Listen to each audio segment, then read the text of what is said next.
Good afternoon, everyone, and welcome to this Highways webinar.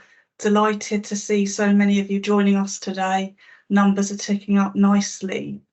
So as a reminder, this is a webinar focusing on all things highway, and you'll have two co-hosts today. You'll have myself and Carl Tapman hosting the session with our expert, David Hounsell, to talk you through the session.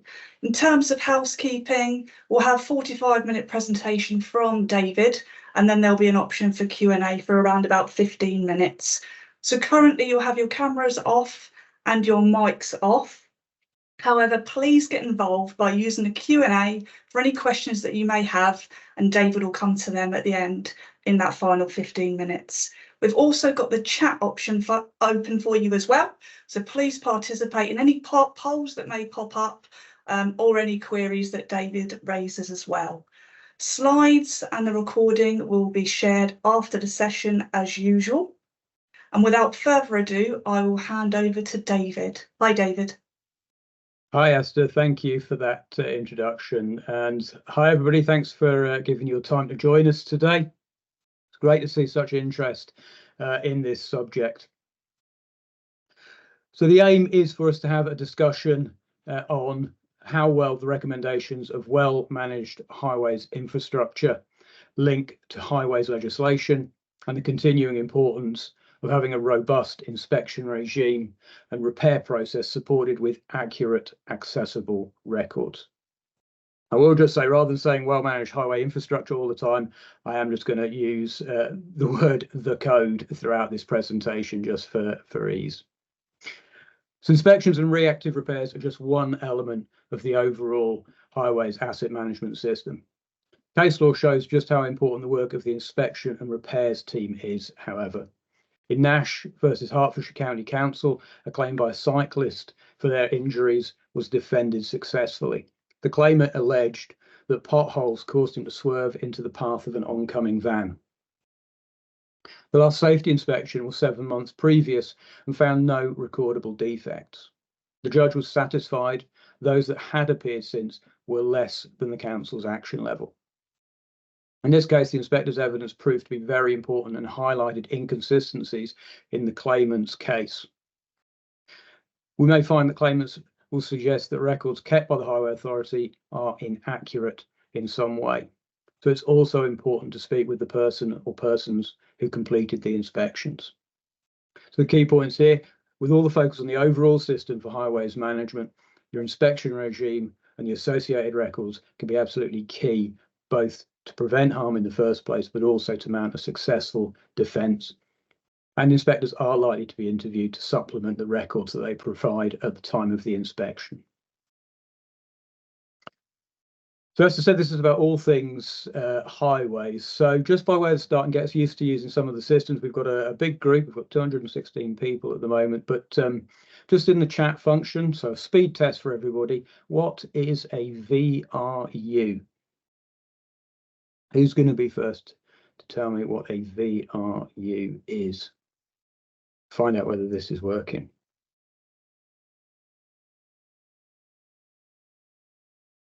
Don't leave me hanging, folks. Okay, it's a great presentation, but I really like to know a bit of it. No idea. That's fair. I like honesty. It's great. Get in there. Any ideas? VRUs. Vehicle. Excellent. Yeah, I can't see anybody. You're all, most of you are unknown users. So yeah, vulnerable road user. Okay, we'll come back to that and why I've mentioned it in a little while. Okay, but yeah, vulnerable road users. So thank you. And just to test the poll function as well, I'd like to know a little bit more about who is on the call today. So Carl, let's test our technical capabilities and find out a little bit about what everybody's job functions here. So if you could launch the first poll.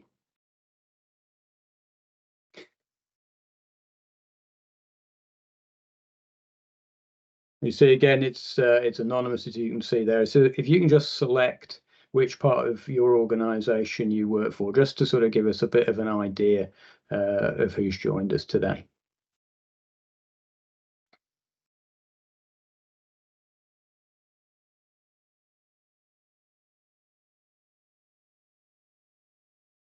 And I'm hoping we'll all be able to see what the results are. Yeah, look at that.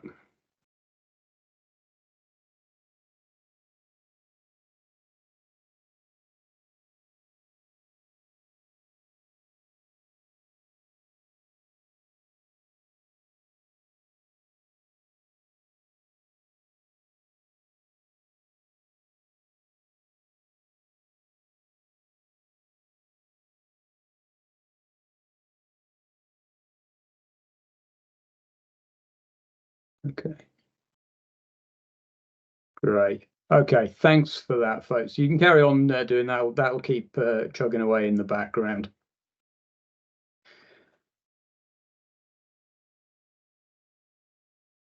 Okay, so predominantly risk and insurance, as you can see, but a good proportion from the inspection teams, reactive maintenance, and asset management. So fantastic. Thanks, everyone.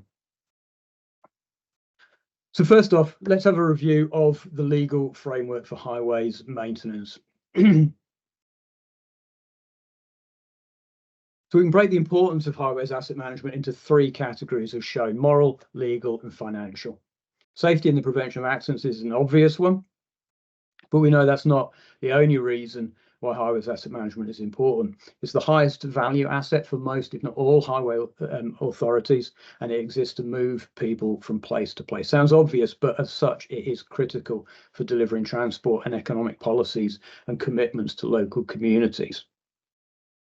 So on the next slide, we'll look at exactly what the law requires for the safety aspects of highway maintenance. Obviously, going to be our focus today.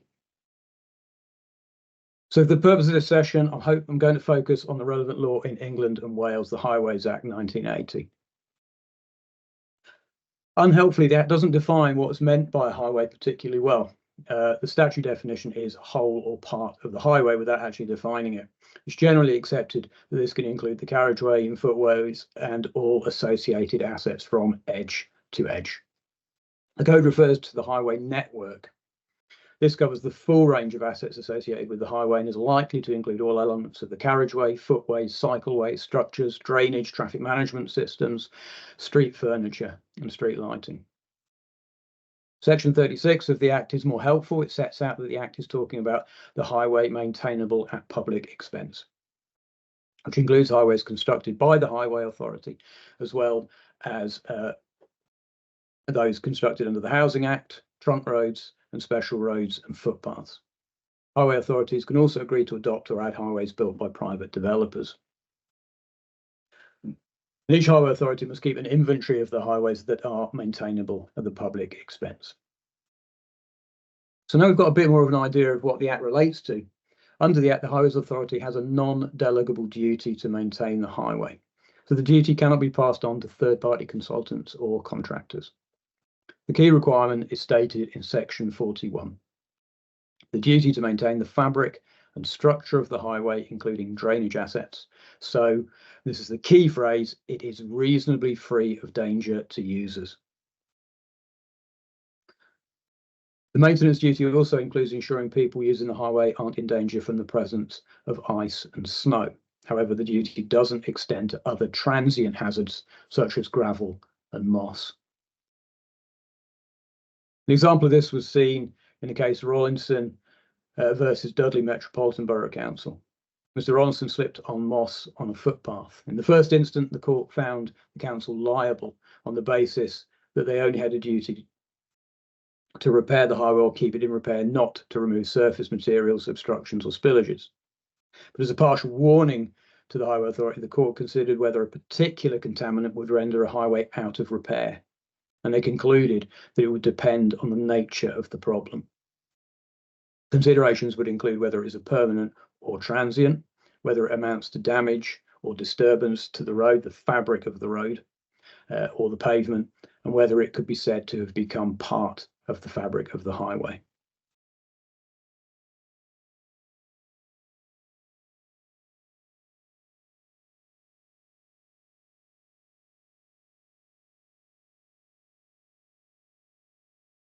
So if a person does suffer injury or damage to property as a result of the condition of the highway, they can bring a claim under section 41. The Act has written a special defence under Section 58, which provides for where authority can prove it took all care as is reasonable in all the circumstances to ensure that part of the highway that caused the injury or damage was not dangerous. So a couple of words to pick out there: reasonable and all the circumstances. So what does that mean? What does all the circumstances mean? When we're considering the defence, the court will think about factors such as the character of the highway and the traffic that could be reasonably expected to use it, the standard of maintenance that's appropriate for a highway of that character and the traffic expected, the state of repair expected by a reasonable person, whether the highway authority knew or could be expected to know that there was a danger, and the last one, what warning notices the highway authority gave between the danger being identified and the accident occurring. Now, it sounds to me like a risk-based approach. So although this was written in 1980, legislation, we can use Section 58 to look at what a highway authority should have in place to manage its highways assets according to the code. That's what I'll try and do with the next slide. So how can we be sure our risk-based approach from the code is in line with the legal requirements of the Highways Act should we end up having to explain ourselves in court? On the table in the left-hand side, I've set out the circumstances that the court will be considering in relation to the Section 58 defence. In the right column is how those link with the relevant sections of the code.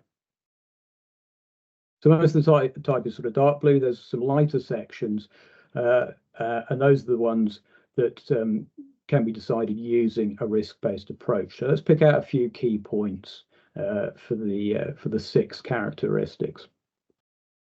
The first one, the character of the highway. So we can consider the conventional class of the road, the A, B, and C for classified and unclassified networks. Traditionally, A roads are priorities because they're more important for moving people around, and therefore busier, but that's not all that the risk-based approach should consider. We also need to be thinking about local data and knowledge, such as the type of user, whether those people are anybody who's more vulnerable, or VRUs, what's in the local vicinity that will impact traffic volumes and type. For example, are there shops, schools, care homes, or hospitals? Is it a popular cycle or running route? All these questions help us to understand the character and the traffic that is reasonably expected to be there.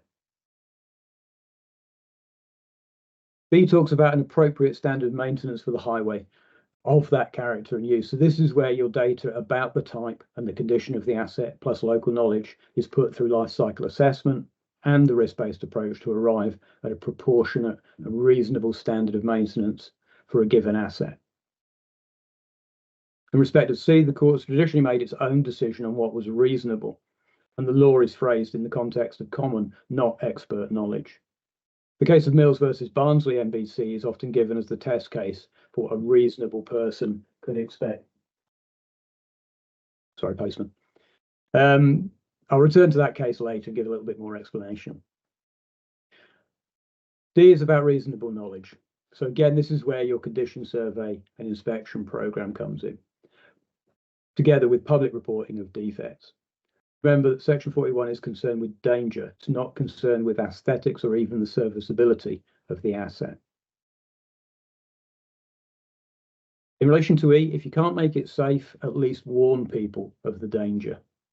It's worth noting that the duration of this phrase could not reasonably will not go on forever. So a temporary warning of a danger needs to be addressed. It is just that, a temporary fix until a more permanent solution can be found.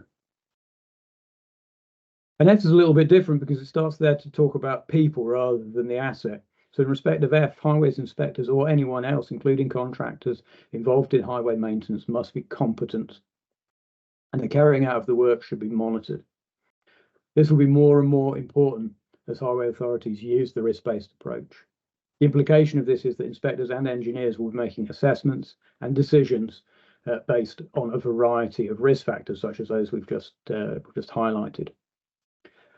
This means not only continuing development and diligence on the part of the individuals, but organisational structures to support the process of learning and quality assurance. I think there's great opportunities here for personal growth and development. So in summary, whether or not the courts are referring directly to the code in making their judgments, using the code will support how Highway Authority meets its legal duties. Of that, I have no doubt.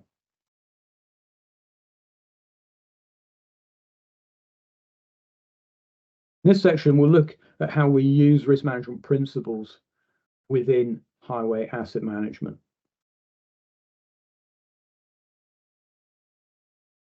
So different highway authorities will have different profiles for the network. As you know, consultation and cooperation between neighbouring highway authorities is important, and it's part of the code. But this can make having a consistent approach across boundaries quite difficult. For example, where a mainly rural county shares a boundary with a mainly urban city.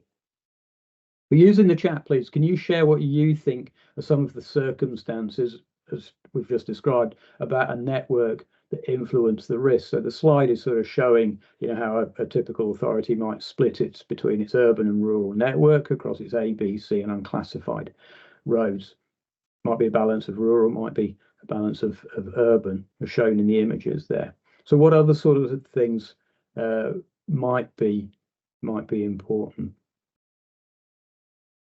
Because traditionally the highway network was split into simply saying it was based on volume and type of traffic between different areas.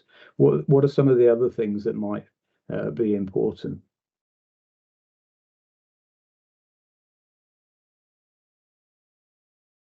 Yeah, so speed is going to be really important, isn't it? Yeah, and if we think about it in a pure risk point of view, then that's going to sort of link to the consequences of accidents. Type of traffic, yeah, so the vehicles being used, yeah, population type, yeah. We're getting into other assets as well, vegetation. Footfall, so yeah, we keep talking about traffic and tend to think of cars, but we're talking about pedestrian traffic as well, cyclists, motorcyclists. Yeah, bus routes, traditional bit for the resilient network and winter maintenance, of course, gritting routes, yeah. So yeah, and the code's starting to talk about schools, hospitals, which are obviously going to put a certain volume of traffic of a certain type through as well. Yeah, and great. Somebody's mentioning emerging risks. So we've got all sorts of things. There's a lot of stuff coming through, which is great on there. So we can think about those in sort of general terms about the demographics of the road users. We can think about seasonality as well. What the different seasons of the year are going to, what impact they're going to have on different elements, different areas of the network. Weather conditions, obviously, as we've just experienced some extremes recently. Resilience, a lot of what people have put in the chat there will link to the resilient network as well as winter maintenance. Yeah, and people are starting to suggest in their climate as well, and which is an interesting bit because we're going to start to sort of think about this as a dynamic situation, and not something that is sort of hard and fast and won't change from year to year. Yeah, and great. And Gary's just mentioned seasonal tourists, or in some areas that's going to have a big impact on the network. Yeah, thanks, folks. So already we can see there's many things outside of the conventional categorization for classified and unclassified roads.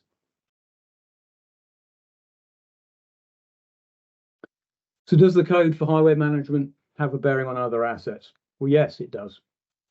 If the code of practice is indicative of a reasonable approach to meet the needs of the Highways Act, then its principles and those in other asset management standards, such as ISO 55001, can be applied to managing other assets. In some cases, there will be specific legislation, especially around the built environment, or at the very least, the Occupiers Liability Act. But there's also so much good practice available for other assets, such as green spaces, for example, visitor safety groups guidance, managing visitor safety in the countryside. But the principles of asset management will still be a good sort of yardstick to sort of, to develop a framework for managing those similar types of assets. And as the code points out, footways might be unadopted as public highways, but will have established public rights of access and may be maintained separately by the housing authority. Users will make no distinction, will consider the footway network as a whole, i.e. it makes very little difference to a member of the public when they step off of a highway maintainable at the public expense onto what amounts to private land.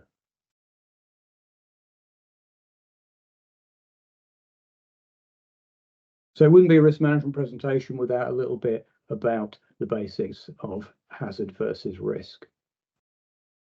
So these are pretty common definitions on the slide, but you'll notice I've added that outcomes can be good as well as bad. With risk management, we want to focus on deriving benefits from actions and decisions, as well as preventing harm or losses. It's common for most risk assessment methods to use some sort of matrix or table to evaluate risk. These tables are just examples of what a risk evaluation method and response for risk assessment, inspection systems, or defect repair might look like. As you know, a principle of well-managed highways infrastructure is for individual highway authorities to use this to develop their own approach to highway management and maintenance in accordance with their local needs, priorities, and affordability. It's important to keep the approach under review. I don't believe it was the intention of the code for a highway authority to revise their highway asset management approach just once to conform to the code back in 2018. And then to assume nothing would change. I think the point of risk assessment is to build a means to keep all of the circumstances under review, to assess the potential outcomes, and to create plans to mitigate the risk. Even periods of bad weather are foreseeable, just not the exact time or the frequency with which they will occur. So plans can be put in place based on foreseeability. And while a risk-based approach gives a highway authority the freedom to assess and plan, it's important that all decisions and the rationale behind them are recorded so that there is an audit trail to support both organisational learning and potentially claims defence as necessary. And one idea I'd like to introduce here is the difference between a safety issue and a service issue or serviceability issue. The code's concerned with all aspects of highway maintenance, not just safety. For our purposes today, the Highways Act, or the bit that we're looking at, is concerned whether the asset is reasonably free of danger to road users. I'll come back to this point, but note under defect repair on the slide, so the last bit in the bottom right corner, has suggested that the low risk category for a defect is currently defined as not a safety risk, but to keep it under review. So it might be a problem, it's just not a safety problem yet.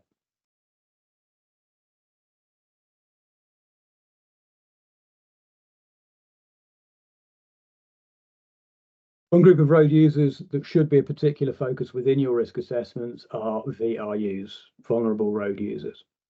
The slide shows the dramatic increase in serious and fatal injuries to cyclists where a road defect was a contributing factor.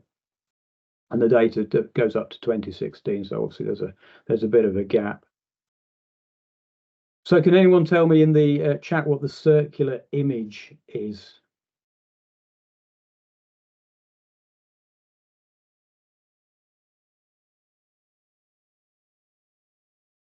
Excellent. Yeah, it's a Strava heat map. So Strava's a popular app with particularly runners, cyclists, pedestrians, walkers, to record their own sort of details of where they've been, how fast they went, and all the rest of it.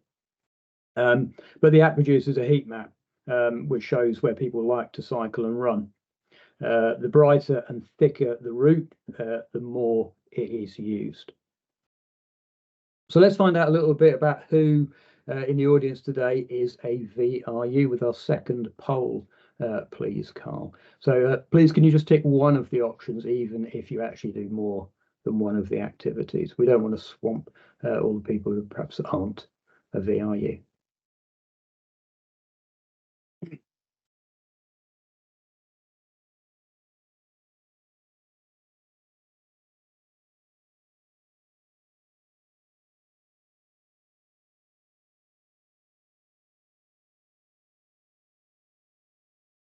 So I'm trying to do a quick bit of maths to see how many people are answering this out of 241 participants.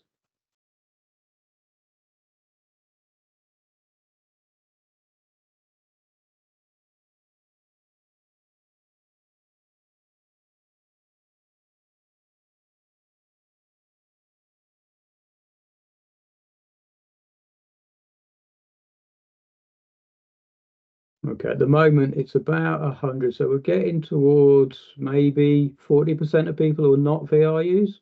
So yeah, I guess some people haven't answered, but there's quite a substantial number who are consider themselves who do those activities, so would be considered a VRU.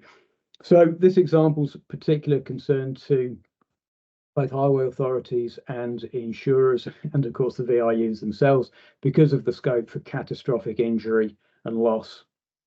These risk factors might be used for setting categories for the network hierarchy and subsequently deciding on inspection frequency, future works, and the priority for any defects and repairs.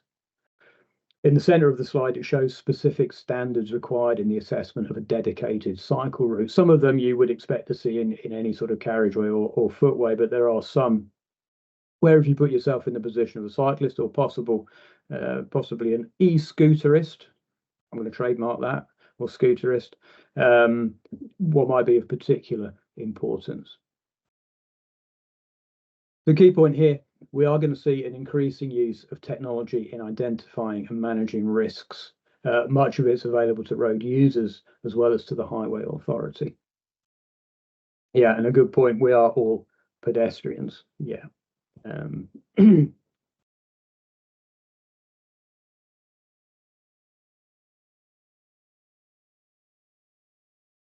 let me ask you this, when you look at the range of defects on the slide, what risk factors should be considered in prioritizing the defects for repair? So we could start with some of the factors such as traffic type and volume, as usual. You decide on a conventional network hierarchy, but there are others. If you're doing a risk assessment of this, what are some of the things that you would consider?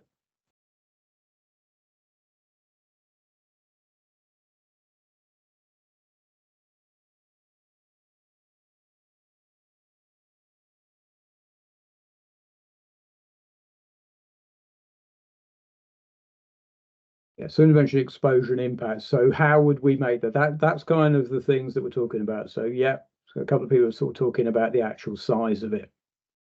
Yeah, the dimensions. Yeah, length, width, depth. Yeah, who's using it? So what we can who we could reasonably expect to be using it.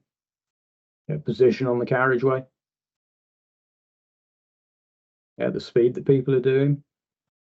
Yeah, interesting. There, somebody's talking about sort of facilities nearby.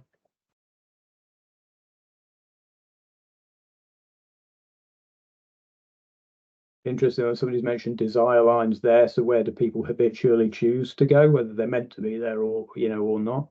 And so how do people actually use it as opposed to what they might be intended to use it for?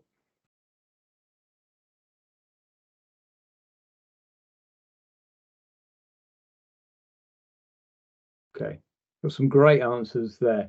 And those are all sorts of things that we can sort of factor into our common approach. In this case, if we're talking about the inspection team and the sorts of things that they could try and look at and assess the impact based on things that are more likely to cause an incident and also affecting the severity or the outcome of the accident. But all of them taken in combination help the inspector or an engineer make that fundamental decision. Is it a danger to road users? That's the bottom line really. So what's the level of risk and the required corresponding action needed to mitigate that risk in a timely manner? Remember that can go up to including with the Section 58 defence a temporary warning, not even a temporary repair necessarily. It can include stopgap measures, providing that gap in time is relatively small. And the slide also reminds us the code refers to investigation levels as opposed to intervention levels, which it was under the old code. Again, this is supporting the idea that it gives the Highways Authority the freedom to make risk-based decisions. And the text that's just popped up on the slide there is a direct lift from the code.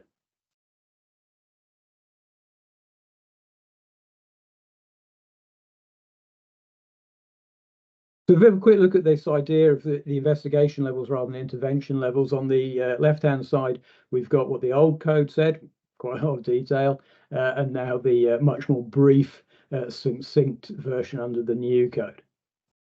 So there's an absence of guidance in the new code about about an investigation level, specifically what that needs to look like, rather than what it was in the old code, where there were specific measurements, notably depth of defects. As we said earlier, the key thing is to ensure all risk considerations are logged for a defect to justify the response level that was recommended. The code leaves delivery of a safe highway network to each authority and states that the same will rely upon, key phrase for me, this, good evidence and sound engineering judgment. This places competent highway inspectors and their managers front and center within the inspection and repair elements of the overall management system for the highway. If you think back to what we said about hazard and risk, remember that the point of the risk-based approach is to prioritize action on the basis of the risk to road users. Underestimating a risk can lead to it being missed or a repair delayed.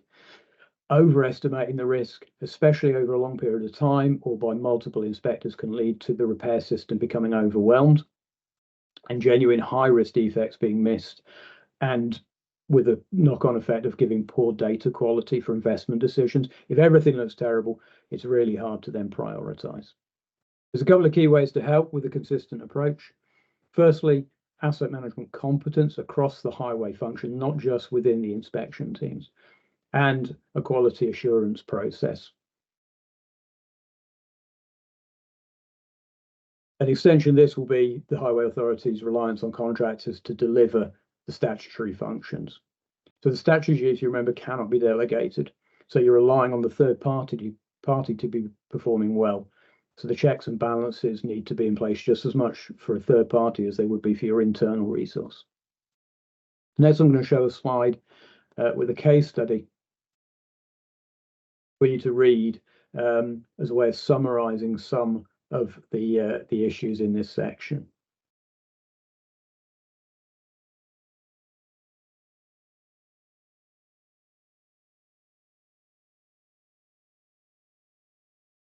But the text on the current slide is just from Robert Chambers solicitors about the increasing emphasis on both record keeping and competence within the use of the risk-based approach.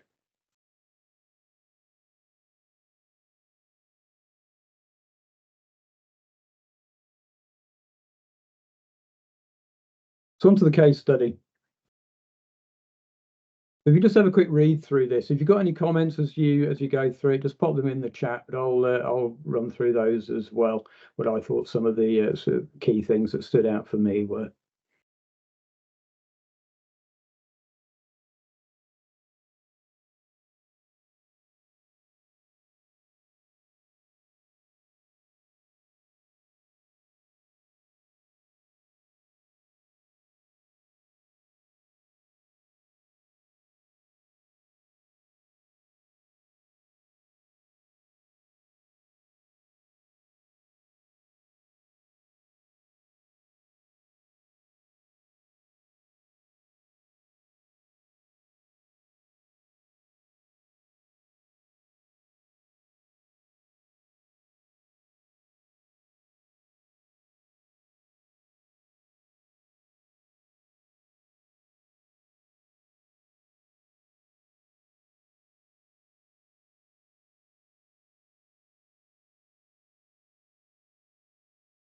I mean, hopefully this sort of reiterates some of the things that we've already talked about today. So somebody mentioned investigation, not intervention. I'm not sure exactly when this case came from, so that might be part of the reason. But some of the key things from a sort of purely practical point of view, thinking about using the correct equipment, including the inspection vehicles, you've got to sort of enable people, to give the best of themselves when they're doing the inspections. So a couple of comments coming in as well.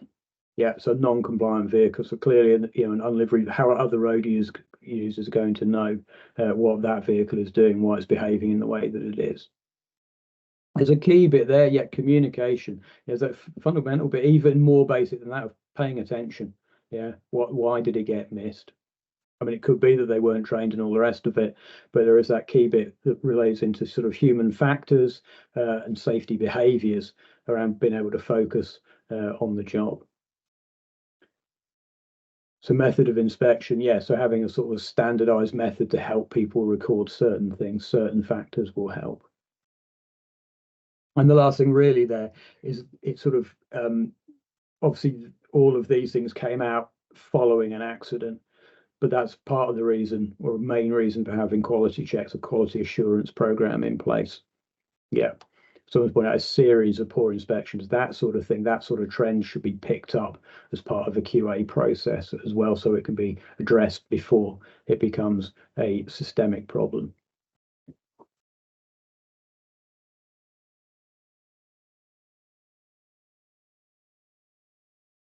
So in summary, we can put risk management actions into three categories: those that reduce the likelihood, such as routine and safety inspections, competent highway inspectors. I just know somebody's mentioned artificial intelligence and the role in that's maybe something that people ask a question about later. Maintenance and repair programs that respond in a timely manner to the defects presented, and condition surveys and program maintenance and improvement schemes. So all of those look at addressing the likelihood. We have factors that will reduce the impact or consequence. So the application of services and treatments to minimize damage or harm during an accident, highway design to reduce speed, design for street furniture that reduces impacts, and insurance cover for highway liabilities to manage the financial impact. And last one, those that help with claims defence, such as full, accurate and objective records, not only of the inspection regime and closing out repairs, but also of decisions around network hierarchy and those sorts of things to deal with dynamic risk assessment and changes within the system. Secure retrieval access to the records. It's one thing to have the records, it's another to be able to have access to them in a timely manner. And the last one, reliable witnesses. Okay, if we do end up in court, we need people who are confident and able to give a good account of themselves and the system that they were part of. So in the summer of 2018, Zurich Resilience Solutions started a program of assessments to find out how well the requirements of the code were being implemented and the overall effectiveness of our customers' highway risk management framework. We look at the risk factors that align with 25 of the code's recommendations, and we give, as the slide shows there, an overall summary of where we think that system maturity is, from excellent through to poor. And we also give a view of the RIA's risk improvement actions that we do to try and encourage them to adopt more fully an asset management approach and to improve the performance of their system. And we combine that with the individual risk factors. So it's not all 25 on this part of the slide. And the ones in red are the ones that carry more weighting. And I guess it won't come as much of a surprise, given what I've already said to you, what some of those are: competencies and training, inspection, defect repair, and investigation of claims. And some of this helps us to benchmark performance between highway authorities. So if we do this for you, then you can ask for us to sort of give an impression of whereabouts you are, in the table. And it helps us to look for sort of common strengths and weaknesses. Although if you look at the mix of colours there, you can see there aren't any particular patterns that stand out. Just the overall how an overall performance adds up to the is a sum of the individual performance of the risk factors. So I'm just going to finish my presentation this lunchtime with a little bit on claims defence. So following the introduction of the code, I believe Section 58 envisages the use of a risk-based approach when establishing systems of maintenance by having regard to what's reasonable. So that's what the Section 58. So no straight A's from any authority, no. But that would be no fun at all if everybody was perfect. The Highway Authority as defendant only needs to consider the Section 58 defence once a claimant has proved a breach of Section 41, which is a fairly standard test of potential negligence and therefore liability for a loss. It's worth noting, of course, that it's irrelevant that there might be other spots nearby that are dangerous. It's irrelevant to the claim and ultimately to the court. That other areas are dangerous, or even that the whole area needs resurfacing. In useful case law for this is James and Thomas against Preselli, Pembrokeshire District Council. Earlier I mentioned Mills versus Barnsley. This provides a test of the dangerousness of a defect. And in this case, the plaintiff tripped when she caught her heel in a hole in an area of paving bricks. The corner had broken off one of the bricks, leaving a triangular shape 2 inches in width with a maximum depth of 3/4 of an inch. The plaintiff maintained that her heel had penetrated soft material at the base of the hole, which was part of it giving a total depth of 1 inch. In the first instance, the plaintiff succeeded, but on appeal, it was accepted the inspection system of once a month was reasonable. It was also reasonable for the highway inspector to comment that had the difference been spotted, it would not have been regarded as serious. The Court of Appeal ruled it would be wrong to adopt a mechanical approach and state every trip above 1 inch would always be dangerous. A test of dangerousness is one of reasonable foresight of harm to users of the highway. So the Court of Appeal held that the defect in this case was minor, the risk to pedestrians low, and the highway was not therefore dangerous. Okay, and bear in mind this was 1992, quite a long time before the code came out, but it still illustrates that risk factors were being considered, in the interpretation of the law. There's quite a lot of other cases which give us a little bit of a steer about the nature of defects.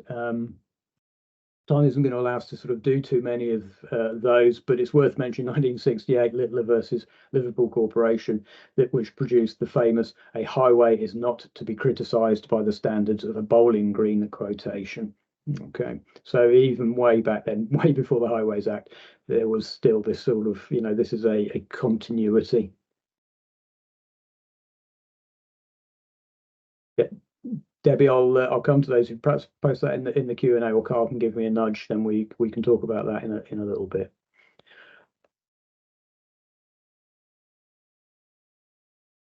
Okay, so I'll move on to the next slide, which will just show you a little bit of another case study to illustrate the importance of the inspection regime.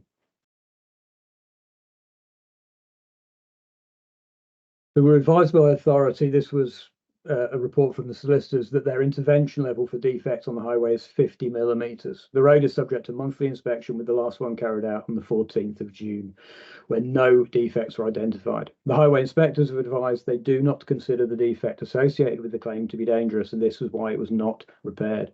However, the highway steward, so the line manager, and the district manager both advised they consider the defect to be dangerous and it should have been picked up on inspection for an immediate repair. Okay, so I think you can see some of what was said already being re-emphasized with this particular claim. So how could one team get such a wide variation in their interpretation? Or what can we do about it? So having a common method for measuring and recording defects, having clear standards for defect investigation, having a consistent means of training across managers, supervisors, and frontline inspectors, not just the inspectors themselves, but right the way across from top to bottom in the team. Shadowing, buddying, or peer reviews can be really useful, and a formal QA process to check the application and use of the inspection manual and completion of records, all a whole range of ways, some of which I think will go to answering Debbie's point in the chat there.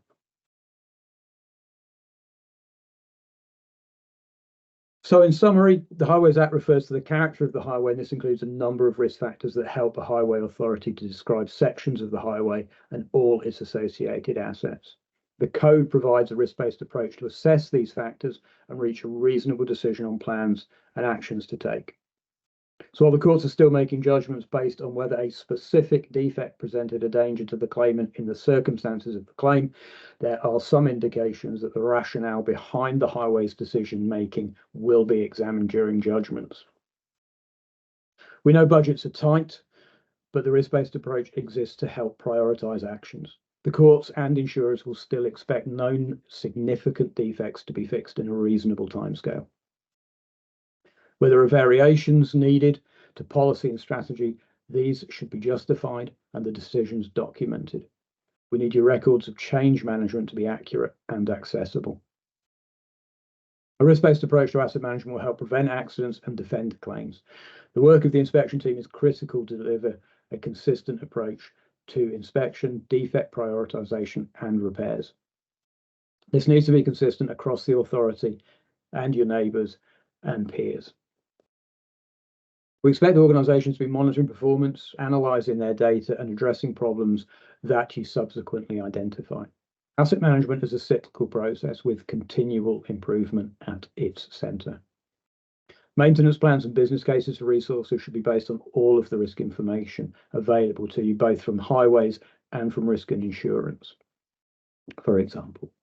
And finally, having sorted all of that, we'd like to see you apply a risk-based approach across other assets, so the same benefits can be realised at a wider scale across your organisation. So that's the end of my presentation, and I'll pass back to Esther for the Q&A session. Thank you.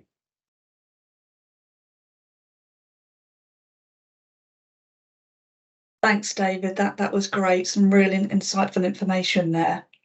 Carl, is it okay to hand over to you? I believe there's some questions coming through in the Q&A already, building nicely. There's a couple here. So if anyone else has got any further that they want to add, please put them in the Q&A option across the top bar. One that I just copied and pasted out the chat facility is there a best or good practice guide as to what quality assurance processes we should be following with our internal inspectors, i.e. should they be spot checked, assessed by an external provider annually? I'm not aware of any specific, anything that says, you must be doing this. Generally it will be, you need to have some sort of quality assurance process in place. I think the right one, I would generally start locally with it.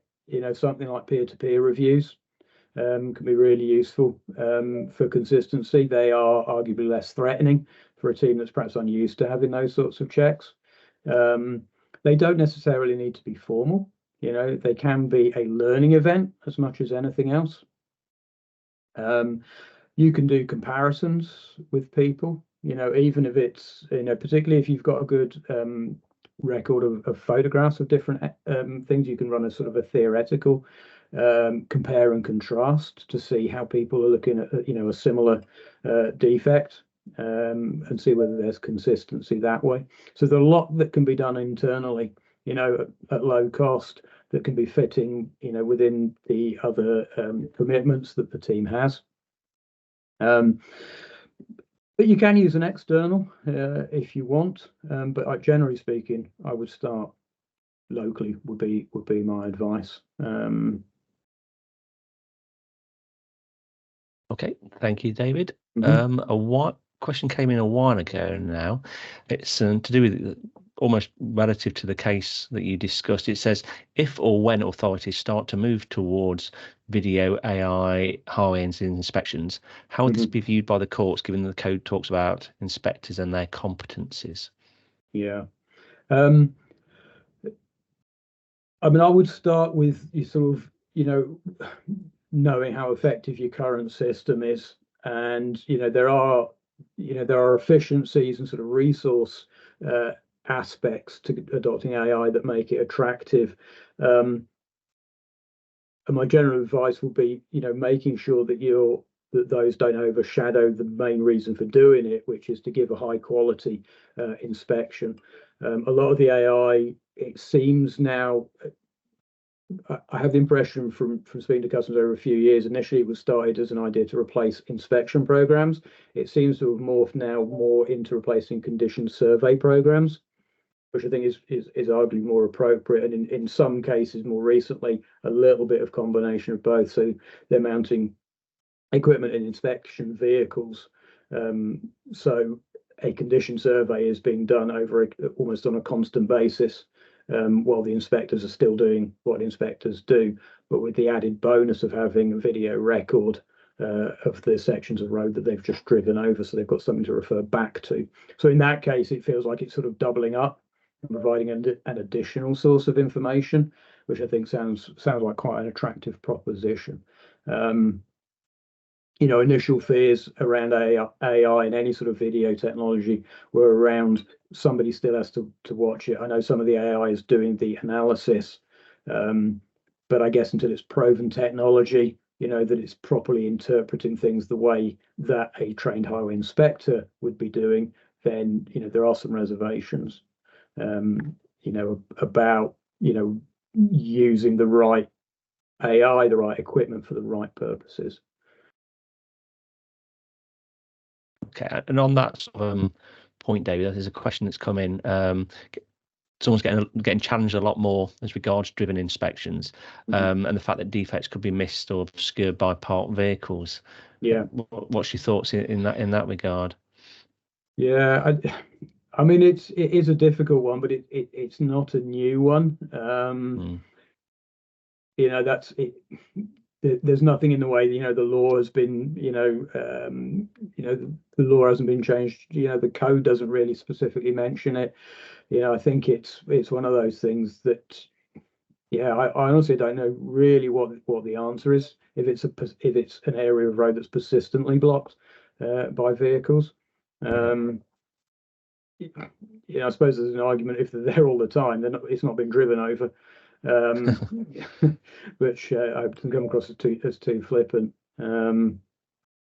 But I guess walked inspections will, are one way of possibly, coping with that. So you're kind of closer to the ground level. Agreed. And I suppose whether it's a little bit too early to say, but do you think the benefits of AI outweigh the disadvantages, or is that too soon to comment? Yeah, I think it's a bit too soon. I think it'd be a useful one perhaps for us to, press pause and have a review, with customers and highway authorities that are using it, and seeing where they found it. Like I said, the use seems to have changed over the last few years of what it can do. Some of the actual quality of the imaging has got better. So I think everybody's kind of finding their way.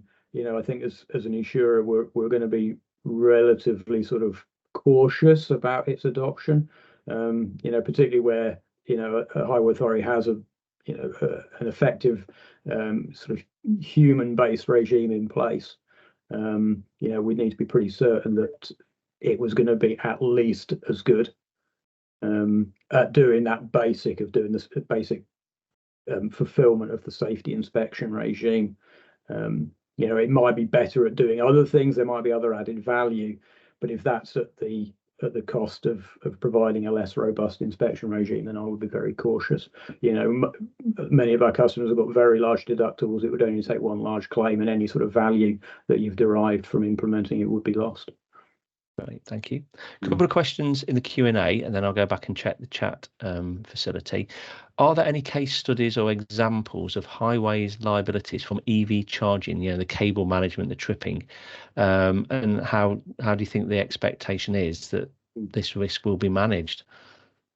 Yeah, I'm not aware of any claims and case studies at the moment specifically relating to that. I think it's something that's on, it's an emerging risk that's sort of come out with the emerging risk of increased use of EVs, and the priority for the sorts of, residences that can get them installed for free. And I've seen lots of weird and wonderful ways of people flying cables over pavements and all sorts of stuff, that the homeowners have done themselves. I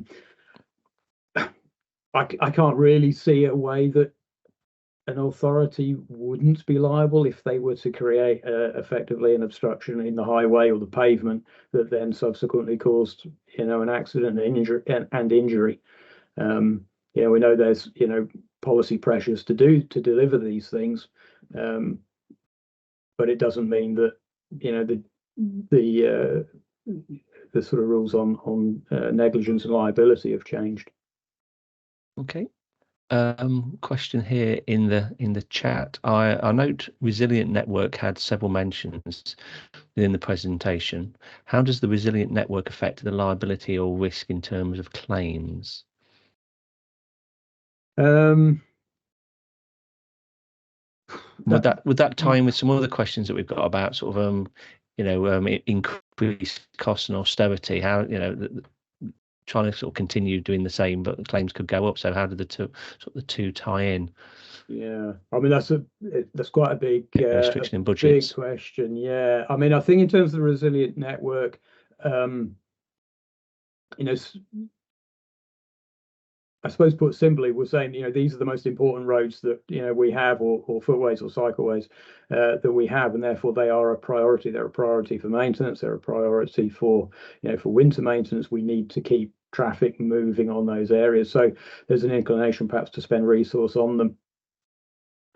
I think in terms of the relationship with claims, at first sort of look, that kind of makes sense. So you're putting resource into, you know, maintaining the condition of the roads that are generally busier.